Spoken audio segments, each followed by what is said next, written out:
ഞാൻ NSS higher secondary സ്കൂളിലെ +2 humanity സ്റ്റുഡൻ്റാണ്.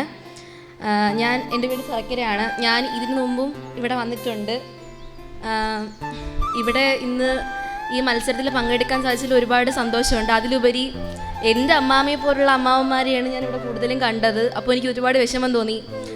ഞാൻ ആദ്യം വന്ന സമയത്ത് ഈ റൂമിനകത്താണ് ഇരുന്നത്. അപ്പോൾ ഒരു അമ്മമ്മയ്ക്ക് ന്യൂറോ സംബന്ധമായ എന്തൊരു പ്രശ്നമുണ്ടെന്നാണ് സാറ് പറഞ്ഞത്. അപ്പോൾ അമ്മമ്മ അങ്ങനെ പോണതുണ്ടോ പെട്ടെന്ന് എനിക്ക് എൻ്റെ അമ്മാമ്മേനെ ഓർമ്മ വന്നു. പെട്ടെന്ന് സങ്കടമായി. കാരണം എൻ്റെ അമ്മാമ്മയ്ക്കാണെങ്കിൽ ഒരു അവസ്ഥ വരുന്നതെങ്കിൽ എന്ത് ചെയ്യുന്നു ഞാൻ ഇങ്ങനെ ആലോചിച്ചു. അപ്പോൾ ഇവിടുത്തെ ഞാൻ ഒരിക്കലും എൻ്റെ അമ്മേനെയോ അല്ലെങ്കിൽ എനിക്ക് പരിചയമുള്ള എൻ്റെ അമ്മേനെയോ അല്ലെങ്കിൽ എൻ്റെ അമ്മയുടെ അമ്മേനെയോ അമ്മുമ്മേനെയോ ആരെയും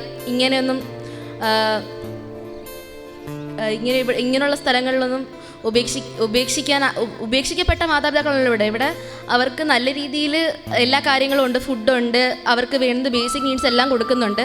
നല്ല രീതിയിൽ തന്നെയാണ് അവർ നോക്കുന്നത്. പക്ഷേ അവരുടെ മനസ്സിൽ, ഇവിടെയുള്ള എല്ലാവരുടെയും മനസ്സിലൊരു വിഷമമുണ്ട്. അതായത് എന്നെ വീട്ടുകാർ ഉപേക്ഷിച്ചു എന്ന് വെച്ചാൽ ആ അമ്മയും അച്ഛന്മാരും ഒക്കെ അത്രയ്ക്ക് സ്നേഹിച്ച് ലാളിച്ചും വളർത്തിയ മക്കളായിരിക്കും ഒരു പക്ഷേ ഉപേക്ഷിച്ച് പോയിട്ടുള്ളത്. അപ്പോൾ അതിൻ്റെ വിഷമം അവരുടെ എല്ലാവരുടെയും മുഖത്തുണ്ട് ഇങ്ങനെ സന്തോഷിച്ചിരിക്കുമ്പോഴും.